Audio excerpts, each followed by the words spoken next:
Hey, I'm Mike Meiers, and this is the Songwriting for Guitar podcast, which is geared to support songwriters and producers to gain confidence and turn pro. I bring on industry experts to help you improve and monetize your skills, engage better in the writing process, and build healthy habits to create a sustainable career that you love. Caffeinated, inspirational, conversational.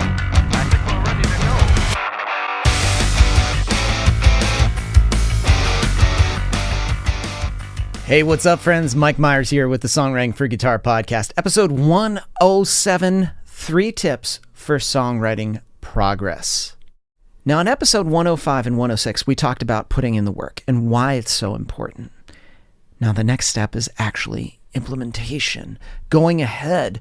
And sometimes when you're looking at your songwriting process, you see like, I've got to work on so many things. I've got to work on my melodies, my lyrics, my chord progressions. I don't know enough. I need to get better at my guitar. Oh my God, I got to also think about how am I networking with it's overwhelming. It can be tiring. It can be draining. So if I'm saying these things and you're kind of like feeling that anxiety, I want you to just take a deep breath with me. That's right. Just let that breath out, because we're going to give you 3 tips. These are 3 things that you can use no matter what level of songwriting you're at. These are going to be 3 things that are guiding, centering principles that no matter where you are in the process and no matter what type of songwriter you are, whether you're just a beginner, you're at that mid-range, or you're at that higher tier, these are 3 things you will consistently use to gain clarity on what you need to do. What is the thing that actually moves the needle forward? What is the thing that actually gets you to the next step? What is the thing that you crush so that you can move on to the next thing? And I always love when my COO, Heather, joins me on these podcasts. So we're going to dive into it. Episode 107, 3 tips for songwriting progress.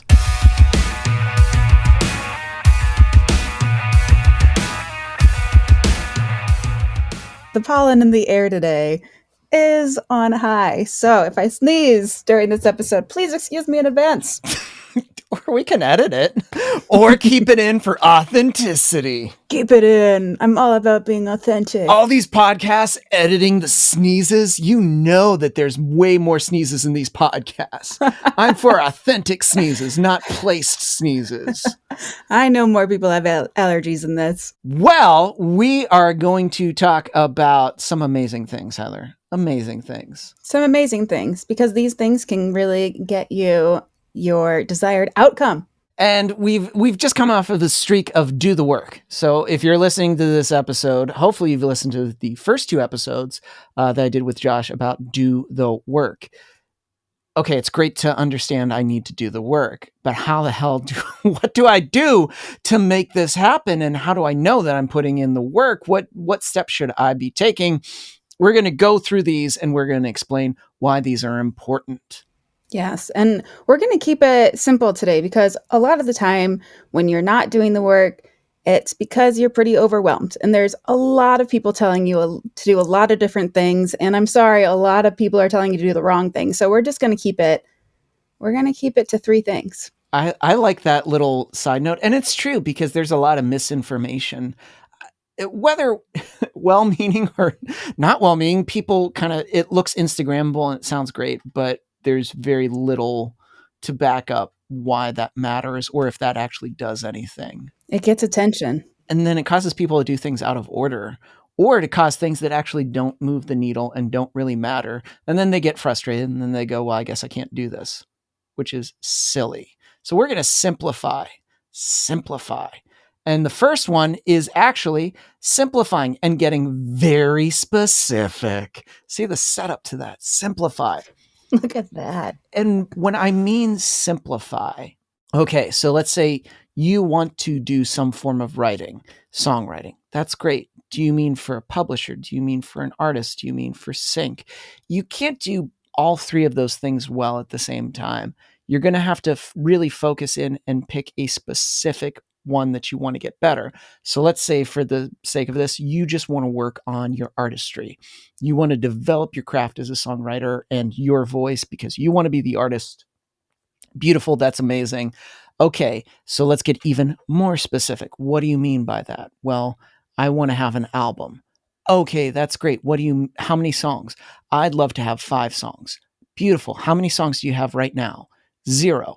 Cool. If you want to have 5 great songs, can we get specific and say you're going to maybe batch 20 to 30 songs and then choose the best 5? Yes. Wonderful. How many songs are you writing a week? I'm not writing a lot of songs a week. Cool. Can you try to write 1 song a week? Yes, I can. We just like whittled it down even more. What are topics you want to cover in the songs that you write? I don't know. Well, maybe we need to carve out the first week of just thinking about what are the things you want to write about and sing about that are meaningful to you. And I want you to spend every day just for 15 minutes, almost doing like a morning pages. And I want you to write out and I want you to think and I want you to allow yourself that time to get specific and be creative and just jot all the thoughts in your head for a week. And then let's take a look and see if we can piece these together in some fashion or form of topics you can start writing about. And pick one, not all, pick one and make that the focus song. So you get simple and specific with what you're doing and what you want to do. And then I'd say I'd add to write it down. Just write it down. I think people don't do this too because they're worried they're going to box themselves in. Mm-hmm. And am I going to limit what the story is about? Am I going to limit, what if I feel like this moment of creativity and this other thing? If we all add all these addendums or just like all these like other things to it, it gets weighed down and never happens. And it ends up being very messy. I think people are also scared about what if I don't do that? Then I wrote it down, it's official. I'm working towards that. What if it doesn't happen? I translate what if it doesn't happen to what if it sucks. Mm-hmm. That's basically what I translate to. I'm like, it'll happen. You may not like it, but then write another one. Take that piece that you just wrote and ask yourself, people always ask themselves what they like about it. What don't you like about it? Get specific. Don't just tell me it sucks. Tell me what you do not like. I don't like the lyrical structure. Okay, what don't you like about the lyrical structure? I feel I'm being too repetitive. Can you give me some examples of the song where you're repetitive? Yes, here, here, here. Okay, what can we do to change that? Well, I can say it here, but then and then suddenly the thing that you thought sucked, you thought through, you were able to think about a change you can make to move it in a direction that you're more excited about, or you think sucks less. And that's the power of self-reflection, self-awareness, or even having a coach or a guide to, if you're not good at self-reflection or awareness, I think a coach and a guide. I think early on, because we're so in our head, it's good to have someone looking in on the process purely because you want a coach that has made enough mistakes that they know all the stuff, like a good chunk of stumbling blocks they can tell you so that you do not make those mistakes. And that if you do them, you are going against their advice because you think you know better. And then you will realize, they were right. Gosh darn it. Gosh darn it. Gosh darn it. I hate to swear on this podcast. Like, gosh darn it. Swearing. I know. That was the premise of Do the Work, the Stephen Pressfield book, is to not get into your head, like take action. Don't listen to that resistance so much, because if you're listening to all that, then you're not going to take action. Then you're going to be stalled out. And I think most people get stalled out before they even start. Mm-hmm. And it's probably why they don't start. And then they try to regain all this like excited momentum to push themselves to get ready to get started. And then they stall themselves out again and then they don't. And that's why you meet that same person that seems like every year they have the same kind of like the same thing that they say they're going to do. And this is the year, this is going to happen. And it's just like, and it never does. And it's because they're psyching themselves out so much. Wasting all that energy. You got to get specific. Simplify. And I think we always fight that because we think, that can't be the answer. It has to be more. We just don't like the answer because we don't like what it makes us do. It puts us in that spot that's like, ooh. But once you start to realize that simplifying is your, I know, do you like that? I'm like, ooh, that's the feeling that we don't like. Mm-hmm. But once we start to embrace that and we see, oh, that actually helps us a lot. And people actually love when we get specific.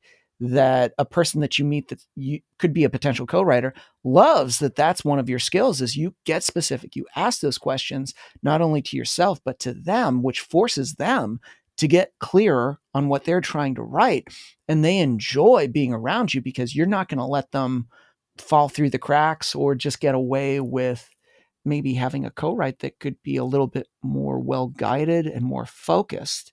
And you're not willing to let it get kind of messy and sloppy. Mm-hmm. Yeah. What are we doing with this song? Simply, what are we doing with this? Where's it going at the end? What genre do we want to do? We're laughing because it's like, oh, those totally make sense. But it's still jaw dropping when somebody goes, oh, that's a good question. I never thought of that. And it's like, what? And because we just don't ask the obvious, we need to. And I think it'll also prevent us from pairing with people that may not be a good pair. And we can be mature and just be like, hey, listen, I just don't, you want to write, country pop. I want to write some skate rock, skate punk. We might not be a great collaboration. Mm-hmm. There we go. One's neither better nor greater than the other. You can part amicably, as they say, and just move your separate ways. So I think simplification should always be at the top of your list. And this is something that you can do. And the reason we're talking about this is it's March as we're recording this. So at the end of March, this is essentially, or maybe around yeah, I think March or April is like we're getting towards the end of like the first quarter of business. And if you want to professionally songwrite, it's good to treat, each quarter as just like an evaluation, just a little metric to measure. And if you start with simplification, you'll hit the mark a lot more. Mm-hmm.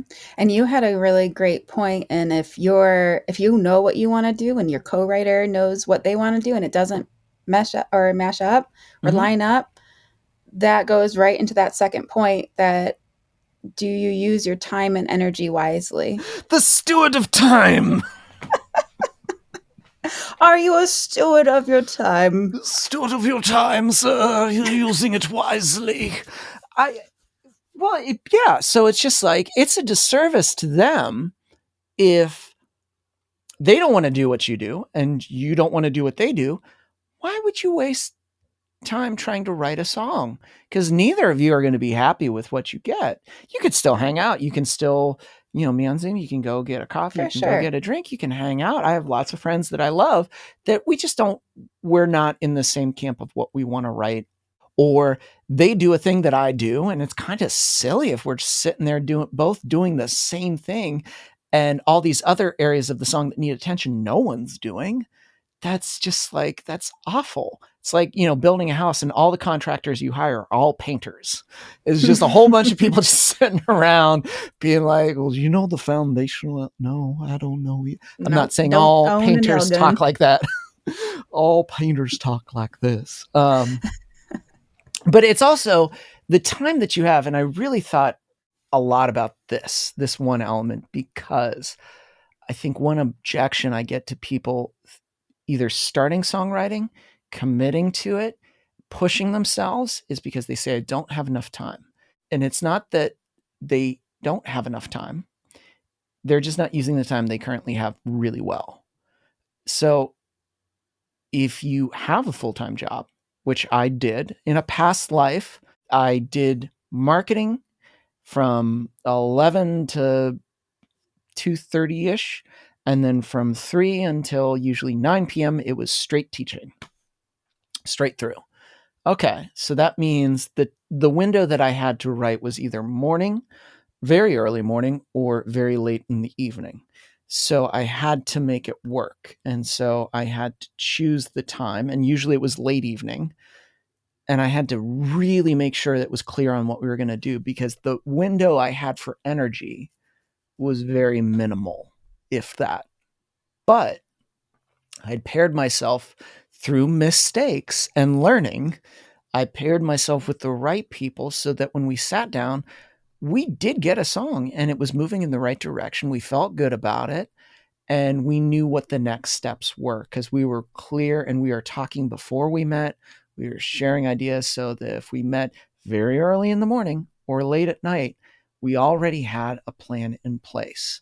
And Bam. if we had references, which most of the time we did, I was listening to that on the drive to work. I was listening to that while my headphones were on and I was doing all this marketing stuff and like taking care of our Facebook account and meetings in between where it was just typing emails. I had my headphones in, just listening to the references.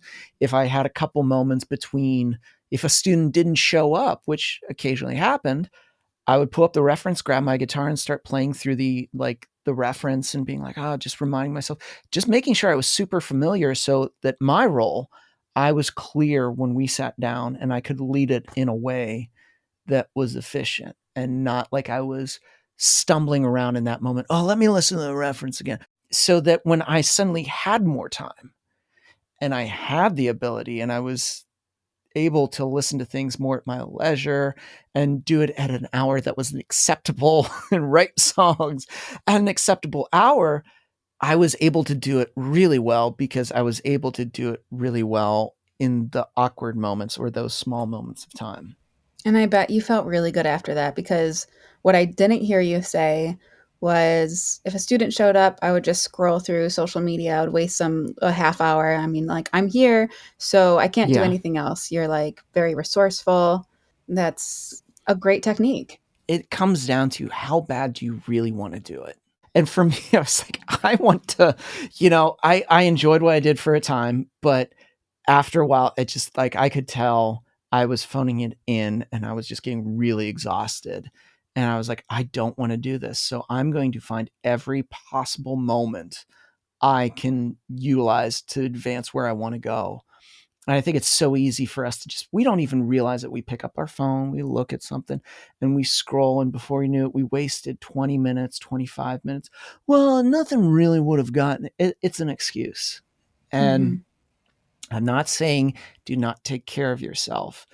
What I've found through people that have mentored me really well and the ones that do this, they put in the hard work, which means they utilized every little bit of time they could, even if it wasn't, hours upon hours. If it was 2 hours, they used those 2 hours well. So, looking for time you already have so that when you get that perfect scenario where you have so much time that you're not abusing it or just using it sloppily, I guess is a word, Hmm. because honestly, it won't get to that point because you didn't use the time well. It's like you're not going to stumble into lots of time. You're just going to end up having the time you currently have because if you can't use that, you probably won't get out of the scenario that you're currently in, and you'll just end up stopping the pursuit, Hmm. as you say, and it would just be like you just go like, well, I guess this is what I do, and then you go home and you veg and watch TV or something. Which is easy, which is so easy to do. And it's so easy to fall back into if you don't have good habits and if you don't have time management skills or you don't have the tools in order to actually put in the work. And you're not around people that are doing the opposite. When you're around a lot of people that just accept like, it's okay. And I'm not saying that you have to feel bad about it, but if they go like, don't worry about it, just let's just chill today. And then chill becomes the same thing the next day, and then the next day, and then next day. That's where it's like it's good to be around someone that goes like, or you could. How about you just don't turn on TV? Are you going to watch anything new? Or are you going to go back to the same things that you watched before? And I don't know, even now I got to, there's more time available, but as you know, I don't really watch. It's rare for me to be like, Heather, I watched a new show or watch it. I don't because I just don't see the benefit of it. Well, because you're super motivated first, you know what you want, you are super clear about where you want to go. And so when you look at that, you go, okay, well, I might relax for a little bit, but then really, is that getting me any closer to my goal? No. And you surround yourself with people, like you're just saying to your point, you surround yourself with people who are motivated, Yeah. have a clear goal with you, you know? Yeah. So that's all well, I mean, that's what I currently have to say about time. I'm sure I could say more, but it's, you have time currently, whether you realize it or not. You just have to sit in and say, like, if I eliminated right now scrolling, and a lot of it is, sometimes doom scrolling, sometimes whatever it is, eliminated that and got rid of at least 2 shows a week, or just eliminate, what time do I have? When does work actually start? When am I actually working? And when do I have some free time in between? Is there anything I can do on the drive to listen to? Is there anything that I can, because there's actually tons of things you can be doing. But until you write it down and until you actually like see it, you go, oh, wow, I actually have a lot more time than I realize. If I simplify and get clear and utilize the time that I have, you may get to what we're going to talk about, which is a result. Those two things, I'm 100% like confident when it comes to simplifying and being clear on the time that you have, it will get a result. Now, it may not be the perfect result you want. It may not be the thing that you really hoped for, but don't dismiss it so quickly, because you can look at, let's say in this case, since we're talking about songwriting, you go, listen, Mike, I got clear on what I wanted to write for myself. I took that time, I journaled, I then picked some topics. I then wrote, I'm not at 30 songs. You said 30 songs. I was able to get myself 5 songs. Out of those 5 songs, there are 2 that I don't mind, but I'm not crazy about them. My question would be, props to you for starting. Awesome. What don't you like about those 2 songs in particular? And what do you like about them because you singled them out? Well, you'll probably start with what you don't like. I don't like the lyrics, and I don't like I feel it's too da da da. Okay, what can we do to change that? Is there anything that you can do right now?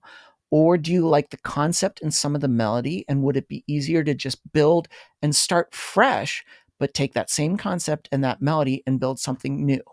Or would you rather go in and take those lyrics and rework them? I probably would like to insert your answer. The result, whether you want that exact result or it gets you a little bit, you can still take something from it as long as you're applying the simplification and being clear on the time. You're going to start to move closer and closer to what you want. But like all things, when you get started, it's not going to be perfect. It's not even perfect when you're getting to a level that you want. Of course. But can you get something from it? And most of the time we can, but we're just so quick to dismiss it as, oh, it's not working. Yep. Oh, it's not good. He said 30 and I only got 5. Okay, you got 5. That's not bad. Well, 5 is better than none, in my opinion. 30 is unrealistic. Okay, well, were you able to carve out a time weekly where you could write, maybe not every day, but every other day, maybe every 2 days? I don't know. Okay, can we maybe plan your week to maybe work around that goal? Could we move some things around? Could there be 2 days where we just, 2 days in your week where you just don't, do any TV when you get home from work, but instead maybe you go outside, you take a walk, and then you come back in and you listen to some references that you like, and then you maybe then get a couple ideas there's usually a solution. Most of the time, there is a solution. And when I say most of the time, 99.999% of there is a solution. It's harder to find the solution when it's just you. You have to be extremely motivated to figure it out. Or you could go to someone that's doing the thing that you want to do, and you can go, can you help me? Can I get you as my coach? And can you come into my world and see what I'm doing so that I can move ahead and not make some of the mistakes that you made, but also be aware of what I'm doing right now that I should fix and what could be potential roadblocks in future.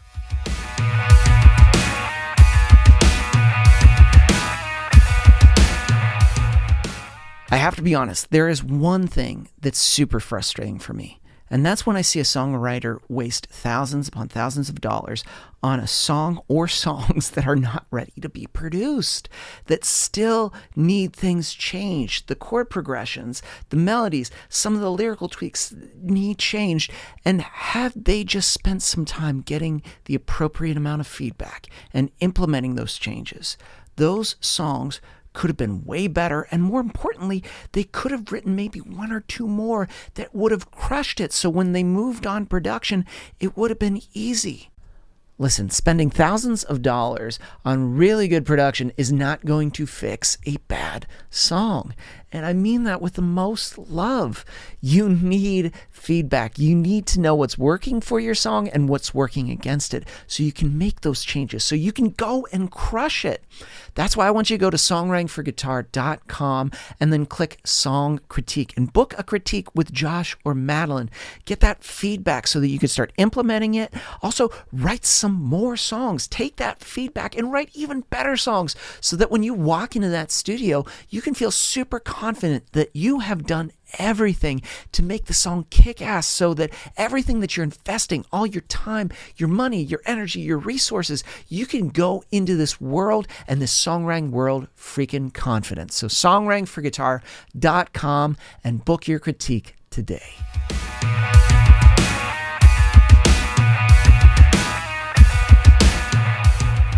People think sometimes, well, coaching means you're going to tell me the right people. No, it's going to tell you what needs to change and what you need to be working on and what I didn't do and the mistakes I made. And if you don't do this one thing, guess what? It's going to save you a lot of pain and may actually get you ahead further. So the question you need to keep on asking yourself is, am I seeing some progress? It's not, did I totally reach my goal and that's the end of the questioning. It's, what progress have I made? Am I seeing any progress? And so then once you start making progress, then you have something to work with, but you're not going to identify a problem and you're not going to identify a solution if you haven't started with anything. You have to start recognizing the progress that you have made, because you probably have made more than you think. Because when we're looking at it, we don't see it. We're just like, it's just really tough. But when you have somebody looking in, like for instance, in Accelerated, Josh and I run this program, Accelerated, which is running, you're writing the briefs and every month, and it's like 7 months in, and there are some folks that are getting really good because they have built a system and they have a specific time and they're focused on one thing and one thing only, and that's writing a great song to fit this brief, not producing it out, not trying to pitch it, just focusing on the soul, just writing. That is it. And getting specific on what their role is and pairing themselves and doing it well. Are the ones that are pairing themselves wisely with the right people and co-writing monthly getting ahead faster? Yes. Are the ones that are pairing themselves with a co-writer getting ahead faster, especially when they implement specific feedback? Yes. Are they writing better songs? It's funny because some of them are like, oh, you liked the song this month. Like, you liked this. And it's like, yes, because you've been applying literally everything that we've told you. And so if you do that for 7 months in a row, do you think you can get in a better spot?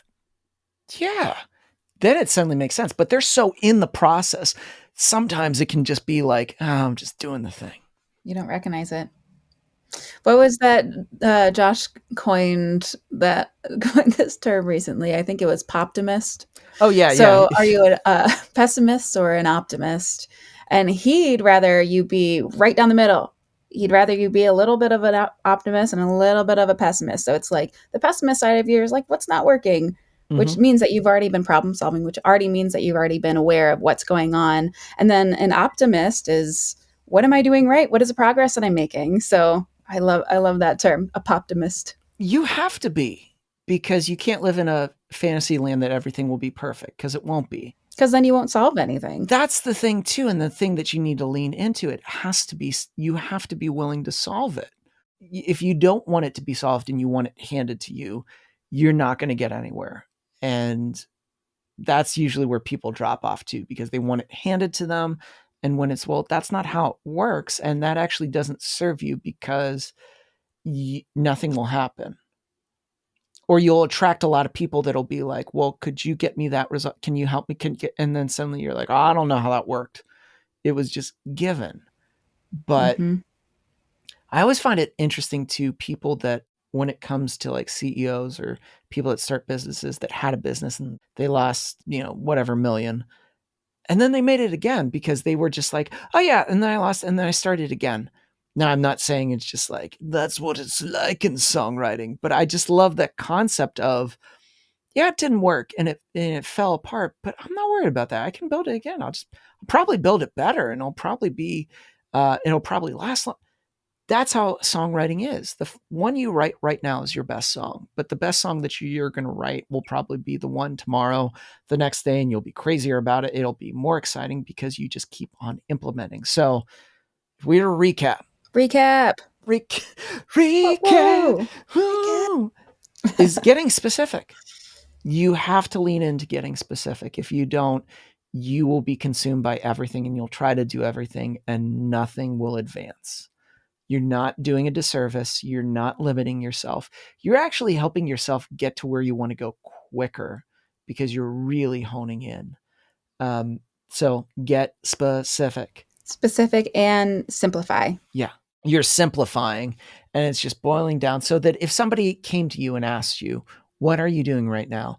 You could really answer in a sentence or two and not, well, see the thing, and like this long paragraph Doing of this, just and then this, and then this, and it's like fireworks. It's like fireworks, boom, boom, boom. So you're not really doing anything specific or moving towards what you want.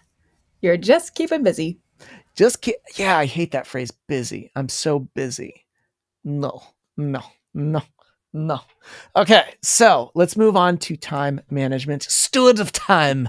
Be Number a 2. steward of your time. And look for the time that you already have. I think for a lot of people, they're probably not in a place yet where they can go quit their job. The question that I want to ask is, from the time that you currently do have, what can you devote to your writing and your process, to the thing that you're getting very specific and boiling down, and you're simplifying. What can we do with the time that you have to make it work, to move closer and closer to what you want to see happen? Is there anything you can do? Because most likely there is.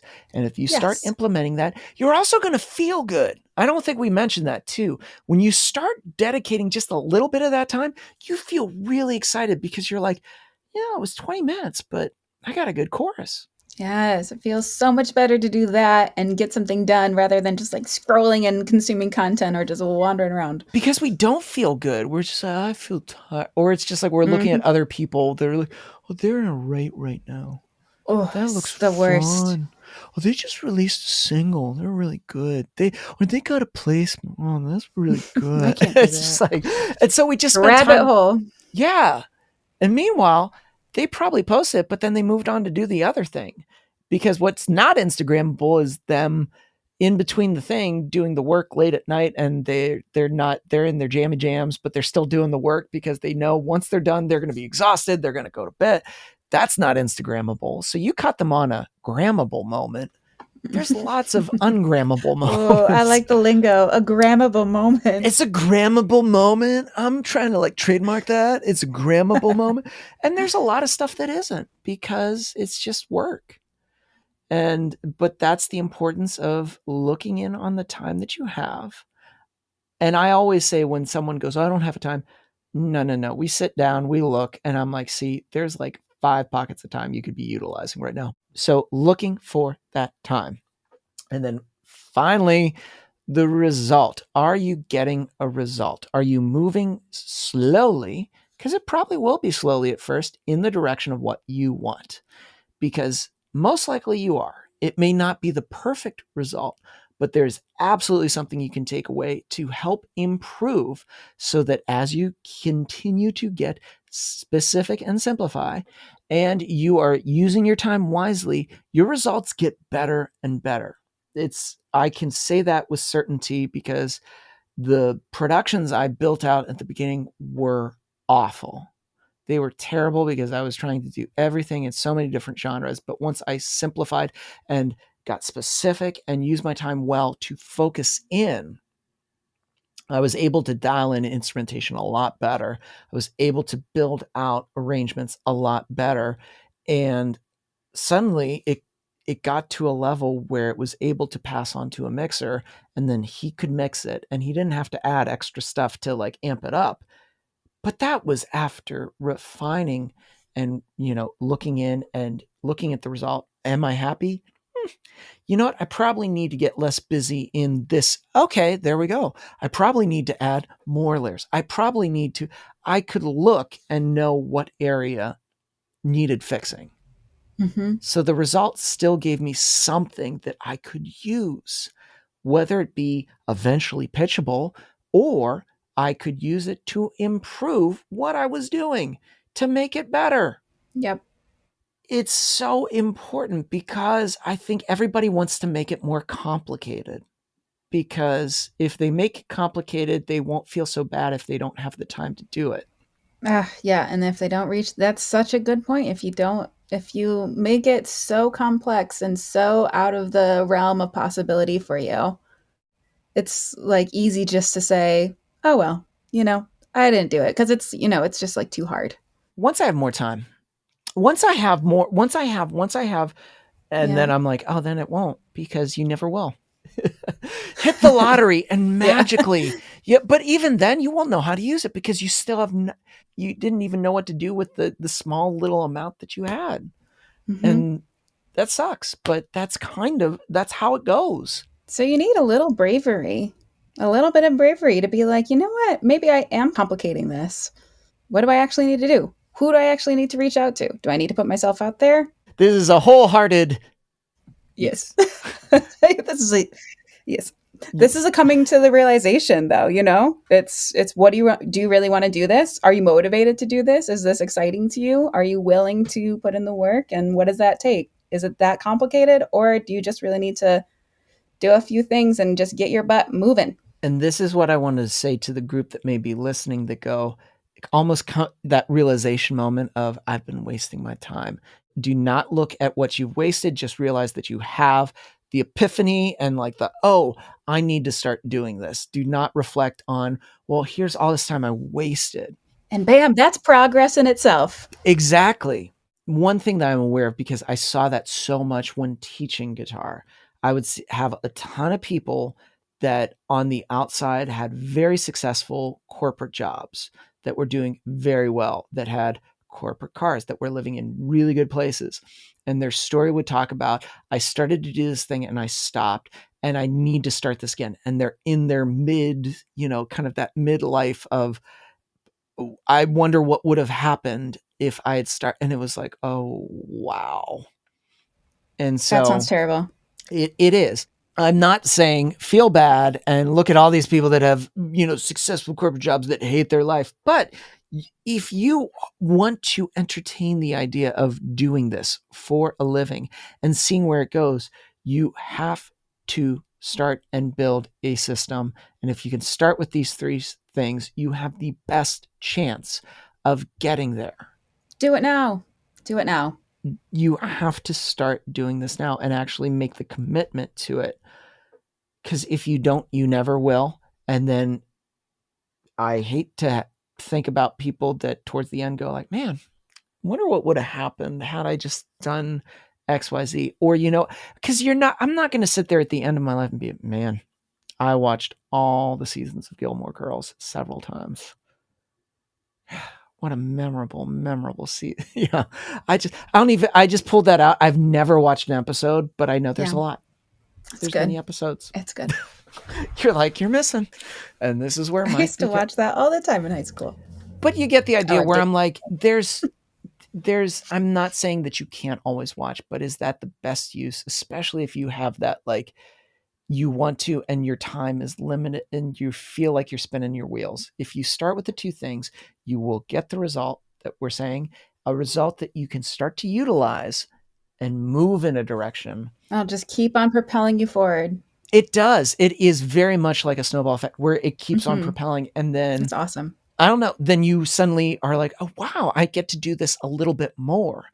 And for me, it was the cutback. I was able to cut back what I was doing a little bit, little bit, little bit, little bit, little bit, and then eventually take that jump of like, cool, I can do this on full time. So I'm gone.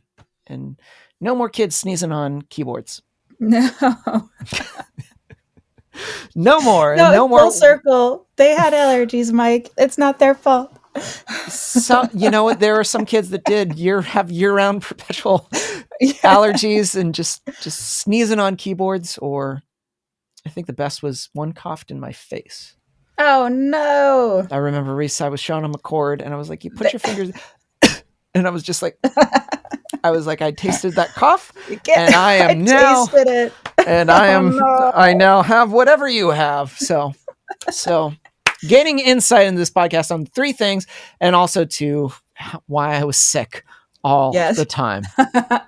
And just use those motivations, those little things that you just can't stand about where you are right now. Just put it into more reason to get motivated and excited about where you're going. Find a friend and have them cough in your face, and you go like, I'm not taking it anymore. You're coughing in my face once a week until I reach my goal. Okay, so I'll end on this. This is it. That sounds like a old story. One of my favorite stories. I think it's I know. This will make sense. Yes. It is. I forget what ancient story this is, but it's a man. He was walking through the forest. He gets lost. And eventually it's late at night and he finds his way towards kind of like a military post or station. And then a soldier goes, hey, who are you and what are you doing here? And then the guy looks up, goes, what did you say? And then the guy from the siege tower goes, who are you and what are you doing? And then he looks up and he goes, how much are they paying you? And the soldier goes, and he says his rate, and he goes, okay, cool. I will pay you that every day if you ask me those 2 questions. So, yes, there we go. I love it. I love it. Goes back to implementation, accountability. Boom, boom, boom. So, listener, you got this. You want to do this. Otherwise, you wouldn't be making it to the end of this podcast. And I know you have a goal. Exactly. And if you're looking for resources, go to songwritingforguitar.com. Song critique. Just click that little button. Book yourself a song critique. Or if you're someone that's like, listen, I want a little bit more. I want some more. Just go to Songwriting for Guitar. Click coaching. You can scroll all the way down. You can book a session with Heather for implementation. You can start to implement things. If you want to get into advanced production, you can fill out my coaching application. There's a wait list, but I go through it. We book a call, we talk, and we get to know more of you. Maybe you want to hook up with Josh and sync. Maybe you want to learn from Lainey and Topline. Maybe you want to learn from Madeline and Da. There's tons of things at your fingertips. We've got it all, songwriter. But you got to go to songwritingforguitar.com first to make it happen. So, Heather, thank you for joining on this episode. This was good. You are welcome. Thanks for having me.